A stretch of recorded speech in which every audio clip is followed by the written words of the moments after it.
as a journo, you know, I'm writing a story for the Weekend Australian magazine on the cricketer Bill Lawry, and I go down into the archives of the Courier Mail building just at Bowen Hills, and there's a library there with a big, you know, grey metal filing system, you know, as far as the eye, almost as far as the eye can see, just file upon file upon file, and manila folders on anyone who's ever done anything of note in Brisbane, good or bad. And so I go to the Lawry, you know, the L for Lawry file, get Bill Lawry's file, beautiful file filled with all these amazing Ashes Test victories and captaining Australia, and because I'm doing an interview with him. And then I go, oh, while I'm down here, I might just go the H for Halliday. I just want to look up my old mate Slim Halliday, who I just knew as a vague sort of flashes as a kid. I open up the files. There's 4 manila folders the size of Bill Lawry's cricket bat, and they all have the words Houdini of Boggo Road, and Slim's done it again, and a killer, you know, taxi cab killer gets put away for 20 years, and unbelievable stuff. I'm just poring over. I mean, and I had a sense as a kid and growing up of that he had a very interesting past, old Slim, but I just did not know how kind of big he was. I mean, you know, tell me about that guy. I mean, what do you know about that guy? Yeah, like you said, the headlines that man made, the whole state lived in fear of him. The prison shows physical signs of adapting to try and keep this bastard locked up. I mean, he was a nemesis for decades and decades and decades. Even after he was really no longer a threat, he was still a thing over the kind of jail. You showed me, I remember you showing me the several, like there was, you know, some blocks had 2 locks on the main gate. You know, for Slims they had 3, or like just each thing surrounding Slim was just his door's thicker, the gate's thicker. Because his cell's got 3 padlocks on it. Every other cell in the jail's got just a single slide bolt padlock. And that's for him. That's just because of, that's amazing. And the tower that we remember on Annerley Road, I mean, that was extended twice in order to get rid of blind spots that he exploited. I mean, it's hard to imagine a person that's had such an impact. For our listeners that don't know who we're talking about, Arthur Ernest Halliday came to Boggo in the 1930s, and then while serving a 5-year period of imprisonment for break and entry, he managed to escape the jail twice, in 1940 and 46. He made numerous other attempts that failed, but he was just an incredible character in the jail's history. He became known as the Houdini of Boggo Road. He was eventually released, but in 1952 was arrested for the murder of a taxi driver at Brisbane's Gold Coast, and in 1953 the Brisbane Supreme Court found guilty of this very, very serious crime, regarded through the 50s and 60s and 70s as Australia's most dangerous prisoner, and kept here in this cell block where Trent and I are today, in cell number D9 under lock and key with multiple searches a day, and truly regarded as public enemy number 1, at least in the state of Queensland through the 50s and 60s. Eventually released as an old man, and in the 1980s, Trent meets him. Well, it was those connections in that sort of underworld scene through this guy Lyle, who's Lyle, again, not his real name, but Lyle in the book, you know, that guy who sort of really inspired that. He knew Slim, and Slim had no money, and my guy had money, a fair bit of money, and he kind of let Slim do odd jobs, you know, literally just gardening, or mowing the lawn and stuff like that. And then he'd play with us and sort of, you know, and that's why I say sort of, you know, it's very loose when I say babysitter, but it was very much just, you know, look after me. My brothers were often at school by that time and kind of looking after me. I just remember sitting in his Land Cruiser, sitting on his lap. It's the opening of my book. Like it's you know, Eli's about 12, but in reality I was probably about 5, and I'm sitting on his lap and I'm honking his horn. And he was just a warm man to me and just really lovely, and just that's why I sort of had such fondness for him, why I was so shocked when I discovered that he got put away for murder. And Well, I'd love your take on it. I mean, so then I go and read Ken's amazing book, done with your help, yours and Ken's, or you guys have done a series of things together, and they're just highly recommended reading. Anyone who's read Boy Swallows Universe, I recommend you read these things, because you read those books, and I've got to say, mate. So in my book, I don't call it, and Eli's always trying to figure out in the book. He's sort of going, "Did you do it, Slim? Did you do it?" And Slim kind of says, and this is true. Like, I don't know, I can't remember whether my mum told me this or where I saw this, or Slim always sort of, there was this cool thing about his sort of, the philosophical way he looked at it in the end was, look, I did enough bad shit to warrant me being behind these bars anyway. But he always maintained his innocence. And you read your books, and man, I don't call it either way out of respect for Athol McCowan's family and who's the murder victim. But I tell you, and I'm very careful with what I say, because I don't want to glorify this guy at all, because I know he did some really, really bad things. I will say though that, man, the verdict's still out, right? I mean, am I kidding myself on whether he did do that killing or not, or whether he was fitted up for that job? Ken actually was there on the morning of the blood and brain spattered taxi was found down at the Esplanade in Southport. You couldn't ask for a man to have a better, he knew all the police, the detectives of the era. I wanted to bin Halliday. I saw him as a bastard, Trent. Right. And I actually wanted Ken to write me a definitive book to once and for all kill off any notion that Halliday was innocent of the murder of that taxi driver. And as Ken put the book together, it just began to unravel like a can of worms, and you start wondering whether this man was just simply the victim of police corruption of the era. And, you really do start to have a question mark over, this is the era where corrupt police detectives just would finger a bloke and put him away to clean up their charge sheets because he was a bad bastard. They wouldn't bother to go and pursue the real perpetrator. There's a massive question mark at the very least. And then what we do know is just there has just been some real, the justice process for him just has massive question marks on it. That's just sort of, irrefutable as far as I can tell from those books. If you want to know more about the characters that appear in Boy Swallows Universe, the hit Netflix series, Slim Halliday, the Taxi Driver Killer, written by Ken Blanch, an award-winning journalist. And if you want to know about the general history of Boggo Road Jail, you can buy my book, The History of Boggo Road Jail and Escapes from Boggo Road Jail. All of the books are available at my website, jacksim.com.au. There's not many people around, Trent, that could say they've met notorious jailbreaker and convicted killer Slim Halliday. Yeah.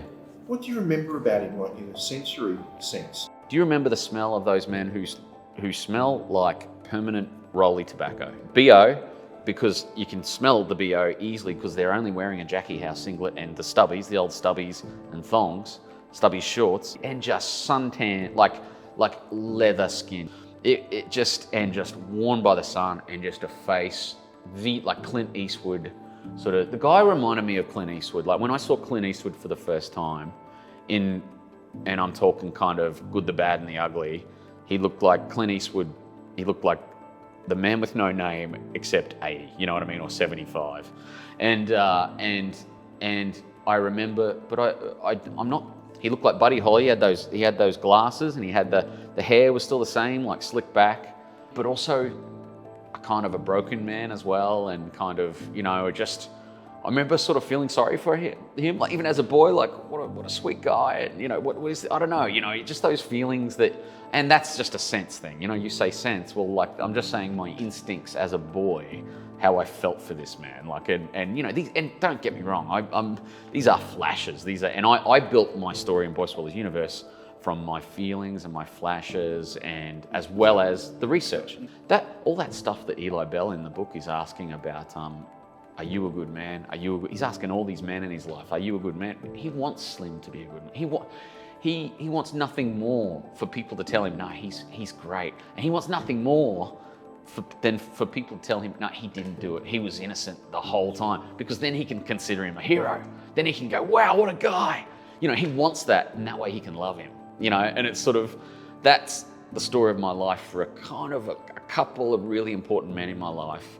I wanted to love them so much, and I wanted them to be so good. That way I could validate my love or justify my love for them, you know what I mean? And kind of, so it's really interesting. That's what Eli's trying to do, and I think that's what I've sort of been trying to do with Slim as I've grown into adulthood, you know?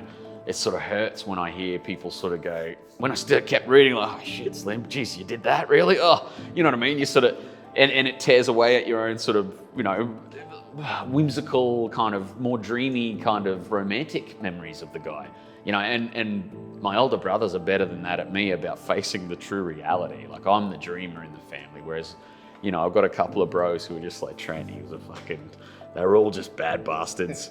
We shouldn't have been hanging around with them, and you know, and but I don't know, for whatever reason, I chose to sort of see a sort of romanticism in it, and hence the book. You know what I mean? It's quite interesting just how one decides to take the relationships you have with interesting men like Slim.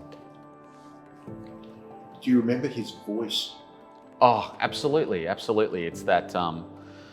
that gravelly, like, I mean, you know, I don't want to say absolutely, but it's that you don't hear it anymore either, because it's that lifetime of, you know, blokes don't smoke cigarettes for 60 years anymore. You know what I mean? Like, you don't hear that kind of, it's that broken kind of authentically Australian kind of gravelly voice. And when my mum read that book, she just goes, I can't believe the way you captured Slim.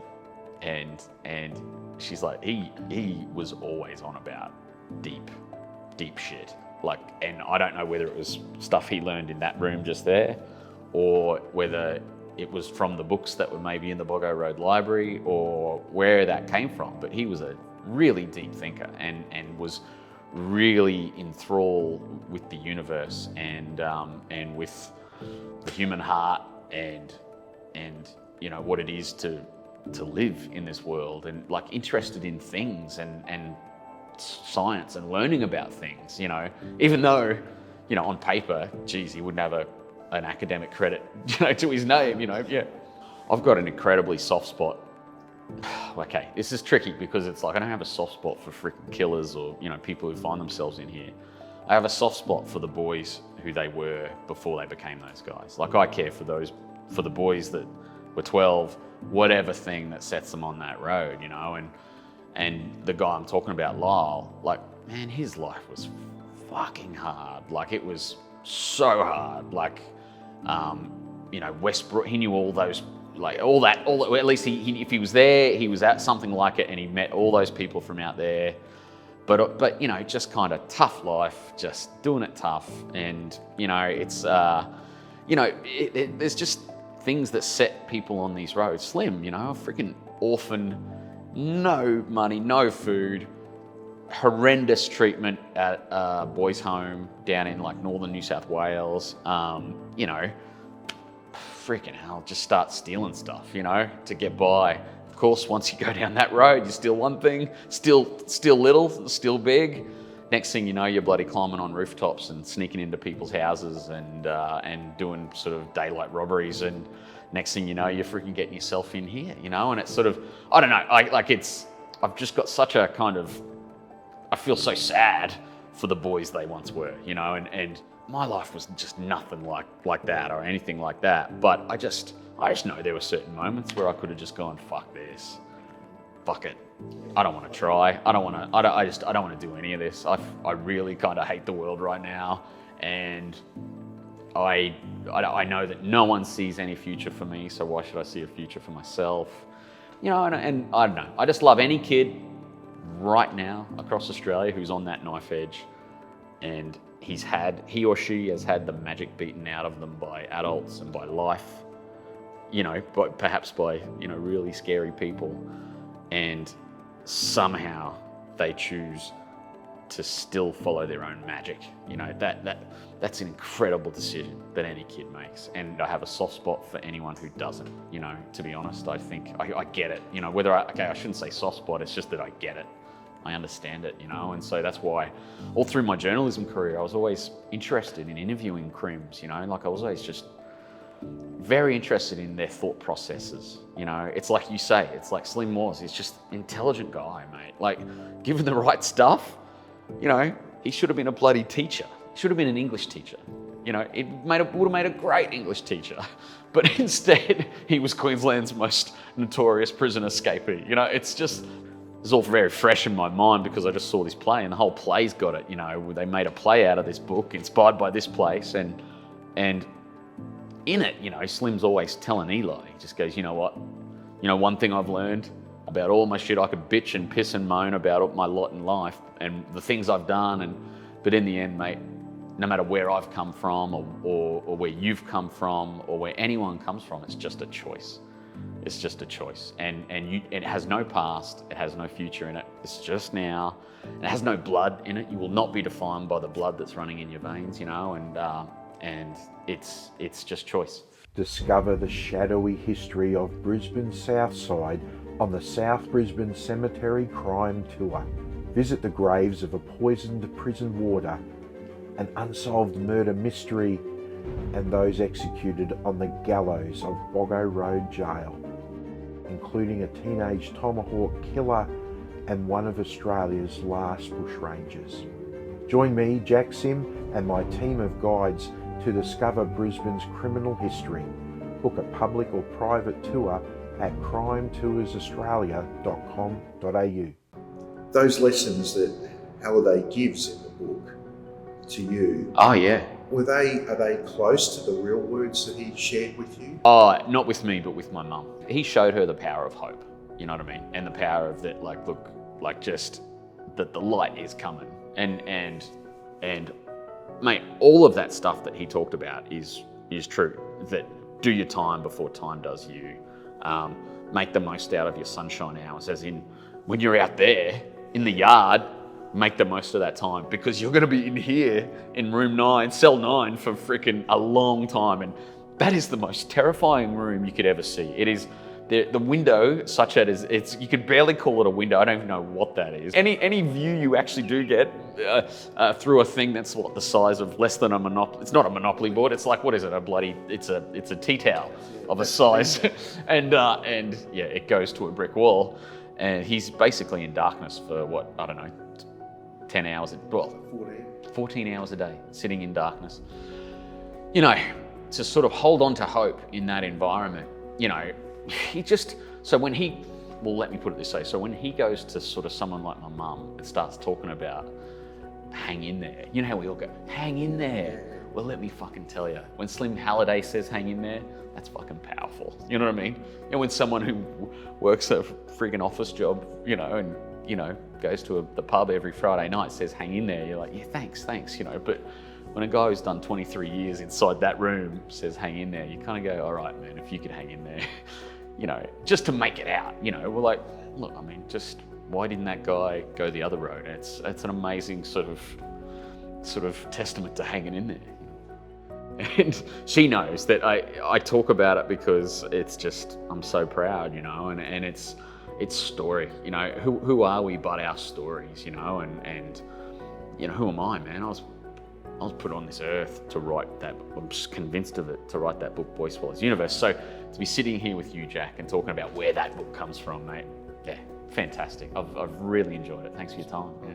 I appreciate coming today, and it's nice that it's come sort of full circle. Yeah, we both ended up behind bars.